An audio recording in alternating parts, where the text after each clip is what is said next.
అందరికీ నమస్కారం. ఈరోజు మనం తెలుసుకోబోతున్న కథ మాయావంకాయ. రామదేవరపల్లి అనే ఊరిలో పేదరాశి పెద్దమ్మ లాంటి ఒక పండు వయసు బామ్మ ఒకటి ఉంటుంది. ఆమె పేరు అనసూయమ్మ.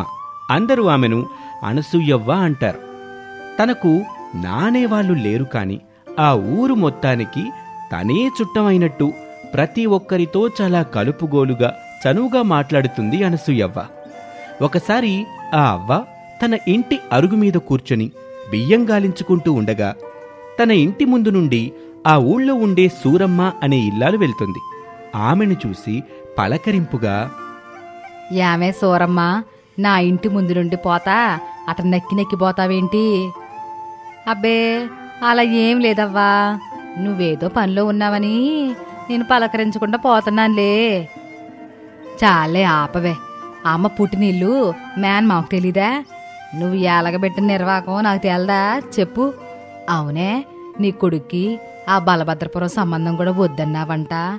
ఇలాగే చేస్తే ఇక నీ కొడుకు ముదిరిన బెండకాయ ఎల్లే దేనికి పనికి రాకుండా పోతాడు. సోత్తా ఉండు. అయినా ఓలే, నీక కట్నం పిచ్చేంటే సంతలో గేదెను పెట్టి బేరవాడినట్టు నీ కొడుకు నెట్టుకొని ఓ కట్నం పెంచుకుంటా పోతున్నావంట. ఏ, నీ కొడుకేమైనా మన్మధుడు అనుకుంటున్నావా, లేక నువ్వేమైనా జమీందారు అనుకుంటున్నావంటే? అబ్బే, అలా కాదులే అవ్వా. నోరు మూసుకోవే, పిల్లాడికి పెళ్లి వయసు దాటిపోకుండా పెళ్లి చెయ్యి. అంతేగాని కట్నం కట్నం అని అట్ట పాకులాడతావేమే. డబ్బు కాదు, మనుషులు ముఖ్యమై గెర్రెదానా, అది చూడు ముందు అంటూ స్వతంత్రంగా మందలించింది. ఈ విధంగా ఆ ఊళ్ళో ఎవరి మీదనైనా చనువుతో కేకలెయ్యాలన్నా, ప్రేమగా ఎవరికైనా ఏదైనా పెట్టాలన్నా అందుకు అనసూయవ్వే సరైంది అని ఆ ఊళ్ళో అందరూ అనుకుంటారు. అలా ప్రతి ఇంట్లోనూ ఒక మనిషిలా అందరితో మెలిగే అనసూయవ్వ దగ్గరికి ఒకసారి రాణి అనే అమ్మాయి వచ్చింది. ఆ అమ్మాయికి ఈ మధ్య పెళ్లి నిశ్చయమై 3 ఏళ్లు వెళ్ళిపోయాక పెళ్లి జరగబోతుంది. అలాంటి ఆ అమ్మాయి ఒక చిన్న స్టీల్ క్యాన్లో అనసూయవ్వ కోసం కూర తీసుకొచ్చి, అవ్వా ఇదిగోనే, నీకిష్టమని మా నాన్న నాటుకోడి వేపుడు చేయించాడే, నీకు తీసుకెళ్ళమని మా అమ్మ చెవిలో ఓ రోద. సాలేవే పెళ్లి కూతుర, అక్కడికి మీ నాన్నకి తప్ప నా మీద మీ ఎవ్వరికి అక్కర్లేని దానిలాగా ఓ అనేక. అయినా ఈ వయసు వచ్చాక నేను ఈ కోడి కూరలు ఎట్ట తింటానే? నా పళ్ళు అంతంత మాత్రం కదా. ఒకవేళ తిన్నాక అరాయించుకునే శక్తి ఉండొద్దంటేనే నాకు. నా మాటిని ఆ కూరటికెళ్ళి ఆ గౌరమ్మ మనవడికి ఇవే. పాపం పెళ్ళాడు రోజంతా ఏడే అరుగు మీద ఆడుకుంటా ఉంటాడు. మునమ్మ మునమ్మ అని నూరార పిలుస్తాడే బొడ్డోడు. నిజంగానే అటుకెళ్ళిచ్చేయమంటావా? నిజం కాకపోతే జోకులేసే వయసేంటే నాది. పోతా పోతా ఆ పెరట్లో 4 టమాటాలు కాసేసూడు. ఆ పక్కనే 10 ఎన్నో వంకాయలు కూడా కాసినట్టున్నాయే పిల్ల, అవి కూడా కోసుకెళ్ళవే.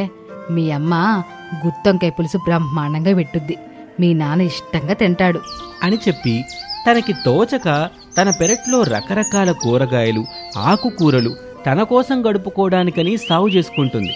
కానీ ఏనాడు వాటిని తను కోసుకుని వాడుకున్నదైతే లేదు. ఇలా ఆ ఊళ్ళో ఎవరో ఒకరికి తనే ఇవ్వటమో లేదా ఇరుగు పొరుగు స్వతంత్రంగా వచ్చి కోసుకెళ్ళిపోవటమో చేసేవారు. ఈ విధంగా జగమంత కుటుంబం నాది అన్నట్టు ఉండేది ఆ అనసూయవ్వ జీవితం. ఇదంతా ఇలా ఉంటే ఆ ఊళ్ళో యాదయ్య అనే పెద్ద మనిషి ఒకడున్నాడు. అతని బుద్ధి సరైంది కాదు, కానీ ఊళ్ళో కాస్త డబ్బున్నవాడు, పైగా పెద్ద మనిషిగా చలామణి అవుతున్నవాడు. కనుక ఊరి జనాలకి ఆ యాదయ్యతో ఏదో ఒక అవసరాలు వస్తూ పోతూ ఉంటాయి. కనుక వాళ్ళెవ్వరూ అతని తీరుని తప్పుబట్టేవారు కాదు. కాని ఎప్పుడూ మంచి తప్ప చెడుని సహించని తీరుతో బ్రతుకుతున్న అనసూయవ్వ మాత్రం ఆ యాదయ్య వల్ల ఏ చిన్న తేడా వచ్చినా నలుగురిలో పెట్టి నిలదీసేది. యారా యాదయ్య, పాపం ఆ కిట్టారావుని అంత ఉసిరి పెట్టి ఇల్లు రాయించుకోవడమేంట్రా? ఇప్పుడు చూడు, ఆడన్నీ వదులుకొని పుట్టి పెరిగిన ఊరు వదిలిపోయాడు. అవన్నీ నీకు అర్థం కాదులేవే మోసలే. నోరు మూసుకోరా, మనిషిగా పుట్టాం కదా, కాస్త మనిషిలా బ్రతకాలి కాని ఇట్లాంటి కబుర్లు నాకు చెప్పమాక. అవును, నీ మనోరాలు నీళ్ళోసుకుందంట కదా, ఆనక మీ పనుడు నంపు. మన దొడ్లో నెగనెగలాడే పొల్ల గొంగర కాసింది, తీసుకెళ్తాడు. పిల్ల పొల్ల పొల్లగా కాస్త తింటది అంటూ తిట్టే దగ్గర తిడుతూ పెట్టే దగ్గర పెట్టే తన ఔదార్యం చూపేది అందరి మీద. అలా ఆ ఊళ్ళో ఎవరికి కూరలోకి టమాటాలు తక్కువైనా, ఎవరి కూరలోకి బెండకాయలు వంకాయలు తక్కువైనా కూడా అనసూయవ్వ పెరట్లోకే వచ్చేవాళ్ళు. అడిగేవాళ్ళు అడిగి తీసుకెళ్తే చనువున్న వాళ్ళు చెప్పకుండానే కోసుకెళ్లేవాళ్ళు. ఈ విధంగా తన జీవితాన్ని తోటివారి కోసమే బతుకుతున్నట్టు బ్రతికేది ఆ అవ్వ. ఇలా ఉండగా ఒకసారి ఎప్పుడో ఆ ఊళ్ళో దొంగతనాలు చేసినందుకు ఊరి నుండి వెళ్ళగొట్టిన కొండప్ప కూతురు 10 ఏళ్ల సిరి తన తండ్రి మరణం తర్వాత ఎక్కడికెళ్లాలో తెలియక ఊళ్ళోకొచ్చింది. ఆ పిల్లని పట్టుకుని పంచాయతీలో నిలబెట్టి యాదయ్య పెద్దరికం వెలగబెడుతుంటే విషయం ఉప్పందిన అనసూయవ్వ అక్కడికొచ్చింది. చాలే ఆపండ్రా, పెద్ద మనుషుల పంచాయతీ పెట్టారు గాని అభం శుభం తెలియని పిల్లది. వాళ్ళ నాన్న ఏదో తప్పు చేశాడని దీన్ని ఈదిలో నిలబెడతారా? నువ్వు రావే పిల్ల, నా దగ్గర ఉందు గాని. నువ్వు తినే 4 మెతుకులు నాకేం ఎక్కువ కావలే అంటూ స్వతంత్రంగా ఆ పిల్లని తనతో తీసుకెళ్లబోతుంటే ఆ పితలాటకాల పెద్ద మనిషి యాదయ్య అనసూయమ్మని ఆపుతూ, చూడవే ముసలి, అది దొంగోడి కూతురు. దాన్ని చేరదీయటమంటే పాముకి పాలు పోసినట్టే. రేపు మన కొంపల్లో పడి దోచుకుంటే ఏం చెప్పగలం? దొంగ బుద్ధులు దాని రక్తంలో ఉన్నాయి. చాలే ఆపరా, దొంగతనాలు దోచుకోడల గురించి పెద్ద మనిషి నువ్వే చెప్పాలా. ఇదిగో చూడండి, ఈ పిల్లని నేను చేరదెత్తన్నాను, ఎవరికిష్టం ఉన్నా లేకపోయినా అంటూ అనసూయవ్వ ఆ దొంగ కూతురిని తనతో తీసుకెళ్లటం ఆ ఊరి పెద్ద మనిషికే కాదు ఊళ్ళో చాలా మందికి నచ్చలేదు. అందుకే ఆ పిల్ల మీద ఉన్న కోపంతో అందరూ అనసూయవ్వని వెలేసినట్టు చూడడం మొదలుపెట్టారు. దాంతో ప్రతిరోజు తను వండుకోకపోయినా ఒకరు అన్నం తెచ్చిస్తే, ఒకరు కూరలు పప్పులు పచ్చళ్ళు తెచ్చిచ్చి తన ఇంట్లో పొయ్యి వెలక్కుండానే ఆ ముసలి ప్రాణం కడుపు నిండేది. కాని ఇప్పుడు మొదటిసారి తను ఎవ్వరూ లేని అనాథని అనే ఆలోచన ఆ ముసలమ్మకొచ్చింది. అప్పుడు ఆ 10 ఏళ్ల పిల్ల అవ్వతో ఇలా అంటుంది, అవ్వా, ఇదంతా నా వల్లే కదా, పోని నేను వెళ్ళిపోతాలే అవ్వా, ఎలాగో అనాథని కదా, ఎక్కడో చోటికి పోయి బ్రతుకుతాను. చాలే ఆపవే పిల్ల, ఇలా కోపాలు ఎన్ని రోజులు చెప్పు. నువ్వు ఏం మనసులో పెట్టుకోబాక. పెరట్లో మనకి బోలెడు కూరగాయలు ఆకుకూరలుంటాయి, నీకు నచ్చినవి తెచ్చుకో, వండి పెడతాను. అవునే పిల్ల, నీ పేరేంటే? సిరి అవ్వా. సిరి, మంచి పేరు పెట్టాడా మీ నాన్న అంటూ ఆ పిల్ల మనసుని తేలికపరిచేలా మాట మార్చేసింది. ఈ విధంగా సిరి వల్ల ఆ ఊరు మొత్తం అవ్వకి దూరమైంది. దాంతో ఎవ్వరూ అవ్వ ఇంటివైపు కన్నెత్తి కూడా చూడడమే మానేశారు. ఆమె పండించే కూరలవి ఇన్నాళ్ళు అందరూ తీసుకెళ్తే ఇప్పుడు అవ్వకోయగా మిగిలినవి నేలరాలిపోతున్నాయి. అలా అవ్వని అందరూ ద్వేషించటం మొదలుపెట్టారు. ఒకరోజు అవ్వ దిగులుగా కూర్చుని ఉంది. తన పెరట్లో నేలరాలిపోయినవి ఎండిపోయిన కూరగాయల్ని చూస్తూ దిగులుగా ఉంది. అప్పుడు ఒక వంకాయ చెట్టుకున్న ఒకే ఒక్క వంకాయని చూసి, ఏంటో వింత, ఈ మొక్కలన్నీ చూడ్డానికి కూడా మనసు రావట్లేదు నాకు. అందుకే మళ్ళీ ఇవన్నీ పూత పూయడం కూడా మానేశాయి. అదిగో ఆ ఒక్క వంకాయ మంచి నవనవలాడుతూ ఉంది. దాంతో కూర వదగాని దాన్ని తీసి ఎండబెడితే కనీసం మంచి ఇత్తనాలైనా అవుతాయి అంటూ తనకి తెలియకుండానే ఆ చెట్టుకున్న ఆ మాయా వంకాయని కోసింది అవ్వ. ఇంతలో సిరి అక్కడికొచ్చింది. అవ్వా, ఇంట్లో బియ్యం నిండుకున్నాయవ్వా. నిండుకోక ఏమవుతాయే, ఆ బియ్యం డబ్బా ఏమైనా అక్షయ పాత్రేటే, తీసిన కొద్దీ బియ్యం పొంగి పొల్లడానికి అని అందో లేదో వంటగదిలో అవ్వ బియ్యం డబ్బాలో బియ్యం పొంగి కిందకి పొర్లిపోతున్నాయి. అది తెలియని ఆ అవ్వ పిల్లలిద్దరూ కాసేపు పెరట్లోనే మాట్లాడుకొని నెమ్మదిగా ఇంట్లోకెళ్ళి చూస్తే పొంగి పొర్లిన బియ్యం చూసి ఆశ్చర్యపోయారు. ఇదేంటే పిల్ల, ఇంట్లో ఇన్ని బియ్యం ఎక్కడి నుంచి వచ్చాయే?